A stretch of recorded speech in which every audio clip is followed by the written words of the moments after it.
Hello everyone, welcome to my channel. कैसे हैं आप लोग?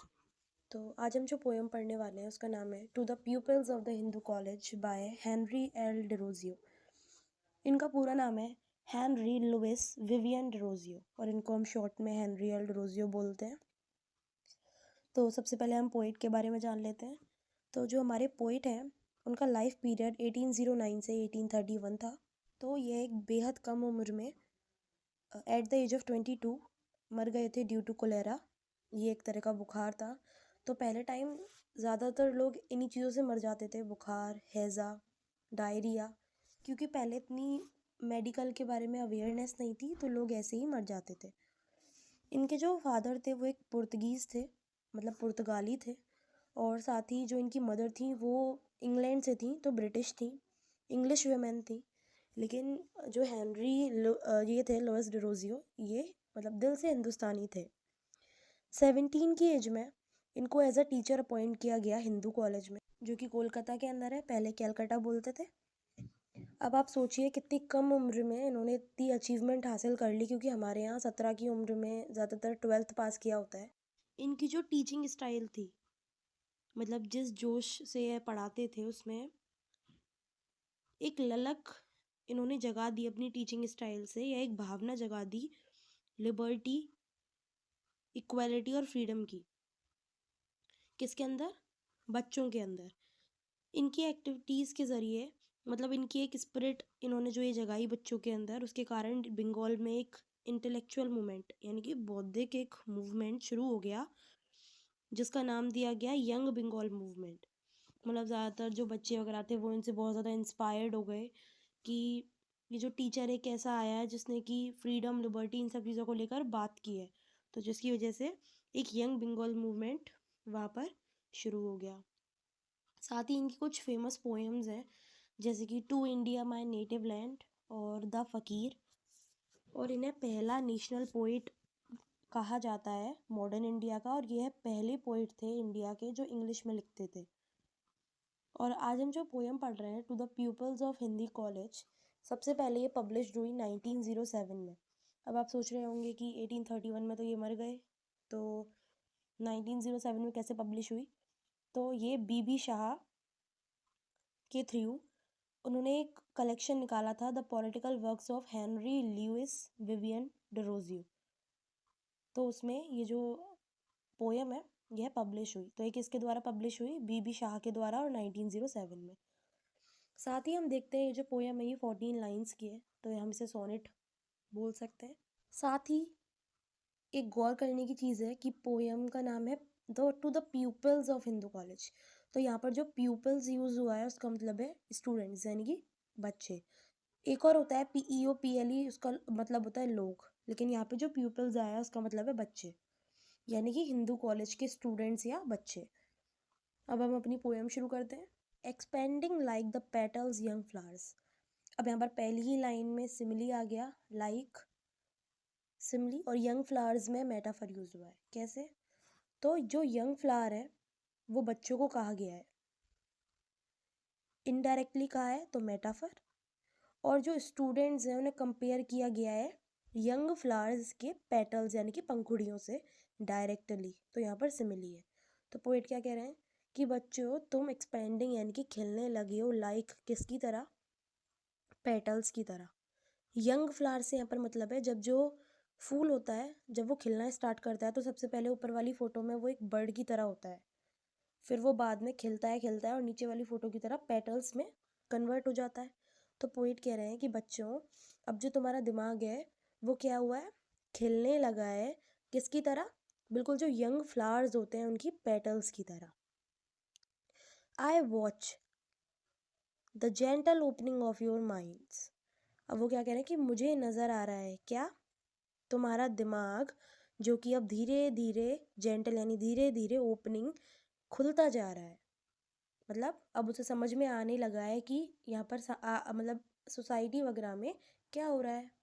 And the sweet loosening of the spell that binds. Spell यानी कि जादू, मतलब ब्लैक मैजिक वगैरह या फिर असर। और वह असर, स्पेल यानी कि वह असर, दैट बाइंड्स, जिसने कि बांध के रखा हुआ था your intellectual energies and powers, तुम्हारी बौद्धिक ऊर्जा और शक्तियों को जिस मैजिक ने बांध के रखा था वो क्या हो रहा है? स्वीट लूजनिंग, कमज़ोर पड़ रहा है। स्वीट लूजनिंग क्यों बोला है? क्योंकि यह एक अच्छा असर है, मतलब जो काला जादू है वह कम पड़ रहा है। अब जो तुम्हारी your intellectual energies and powers that stretch like young birds in soft summer hours their wings to try their strength, जो तुम्हारा दिमाग है वो धीरे धीरे खुलने लगा है, क्योंकि जो जादू था, अभी वो किस चीज़ का जादू था वो आगे पता चलेगा। जो जादू था क्योंकि वो कमज़ोर पड़ रहा है, जिसने तुम्हारे बौद्धिक विचारों को रोक के रखा था। अब क्या है? अब क्योंकि वो जादू हट गया है तो जो तुम्हारे इंटेलेक्चुअल एनर्जीज हैं, बौद्धिक ऊर्जा और पावर्स हैं, दैट स्ट्रेच, अब वो क्या है? खिंचने लगी हैं। लाइक यहाँ पर भी सिमली है। जिस तरह जो यंग बर्ड्स हैं पहली बार उड़ने को रेडी रहते हैं, मतलब जिस तरह समर में, गर्मियों में जो पक्षी होते हैं वह अपने पंख को क्या करते हैं? तनाते हैं, मतलब अंगड़ाई तोड़ते हैं एक तरीके से। किस चीज़ के लिए? अपनी स्ट्रेंथ को, मतलब वो करने के लिए, ट्राई करने के लिए कि हमारे पंखों में कितनी शक्ति है, हम कितना ऊंचा कितना तेज़ उड़ सकते हैं। वैसे ही जैसे जो यंग बर्ड्स पहली बार जो उड़ान भरते हैं वो अपने पंखों को हमेशा रेडी रखते हैं उड़ने के लिए, वैसे ही जो तुम्हारा माइंड है वह भी उड़ने को तैयार है। तो यहाँ पर स्टूडेंट्स के माइंड की पावर को इनडायरेक्टली कंपेयर किया है यंग बर्ड्स से, इसीलिए सिमिली है। तो वो कह रहे हैं कि जैसे बर्ड्स हमेशा उड़ने को रेडी रहते हैं अपने पंख फैलाकर, वैसे ही अब जो तुम्हारी शक्तियाँ हैं, एनर्जी है दिमाग की, वह भी अब उड़ने को तैयार है, क्योंकि उनसे जो स्पेल काला जादू है वह हट गया है। और वो जादू किस चीज़ का है? वह जादू है इग्नोरेंस, अज्ञानता का, सुपरस्टिशन यानी अंधविश्वास का। यह दोनों एक बुरे इन्फ्लुएंसेस हैं जिन्होंने सोसाइटी में बहुत ज़्यादा अपनी जगह बना ली है, सोसाइटी की रूट्स को मतलब जकड़ के रखा हुआ है, जिसकी वजह से जो लोग हैं वो अपना दिमाग काम में नहीं ले पाते हैं। क्यों नहीं ले पाते हैं अपना दिमाग काम में? क्योंकि इन दोनों चीज़ों से ही उनका जो पूरा दिमाग है वह भरा हुआ है, इग्नोरेंस और सुपरस्टिशन, अज्ञानता और अंधविश्वास से। तो इसी वजह से उनको कुछ सोचने का समय नहीं मिलता। आगे क्या कह रहे हैं point? Oh how the winds of circumstances and freshening April showers of early knowledge and unnumbered kinds of new perception shared their influence. अब यहाँ पर तीन चीज़ें आई हैं, winds of circumstances, April showers of early knowledge and unnumbered kinds of new perception. तो इन तीनों चीज़ों से पोइट, तीनों चीज़ों में ही पे सबसे पहले मेटाफर है। तो winds of circumstances से मेटाफर जो है उससे मतलब है सोसाइटी जो कि बदल रही है। पोएट कह रहे हैं कि कैसे, हाउ, कैसे जो सिचुएशंस की हवाएं हैं, परिस्थितियों की जो हवाएं हैं वह बहने लगी हैं। कैसे? And freshening April showers of early knowledge, ये भी मेटाफर है कि, और जिस तरीके से सर्दियों के बाद अप्रैल में ताज़ा ताज़ा पहली बार बारिश होती है, जिसके बाद फूल पत्तियाँ खिलती हैं, उसी ताज़ा अप्रैल की शावर किसकी? अर्ली नॉलेज की, मतलब शुरुआती ज्ञान रूपी अप्रैल की रेन के समान ही अर्ली नॉलेज के समय जो ब्रेन है वह भी ओपन होना शुरू हो जाता है। मतलब यहाँ पर पोइट कह रहे हैं कि विंड्स ऑफ सर्कमस्टांसेस यानी कि जो परिस्थितियों की हवाएं हैं वह बदलने लगी हैं, यानी कि सोसाइटी में ये दो जो अवगुण थे, सुपरस्टिशन और ये अब धीरे धीरे खत्म होने लगे हैं। फ्रेशनिंग अप्रैल शार का मतलब है कि अप्रैल की रेन से क्या होता है? फ्लावर खिलते हैं। वैसे ही शुरुआती ज्ञान रूपी रेन से क्या होता है? जो दिमाग है वो ओपन होता है, यानी कि नई नॉलेज की तुलना अप्रैल की शावर से की गई है। तीसरा है अननंबर्ड परसेप्शन और unnumbered kinds of new perception, यानी कि अनगिनत प्रकार की नई नई धारणाएं। अननंबर्ड यानी कि अनगिनत जो प्रकार की नई नई धारणाएं हैं वह आती जा रही हैं सोसाइटी में। और यह वही टाइम था जिसमें जो हमारे पोइट थे वह रहते थे, 1809 से 1831। इसी पीरियड में जो चेंजेस हैं सारी सोसाइटीज़ में, अच्छे अच्छे चेंजेस जो हैं वो शुरू हुए थे। तो इस पीरियड में सोसाइटी में चेंजेस आना शुरू हुए थे। कई लोग इस सुपरस्टिशंस और इग्नोरेंस को तोड़ने की कोशिश कर रहे थे, किन के लिए? लोगों के लिए, कि वह अपना माइंड खोलें और देख सकें सभी परिस्थितियों को।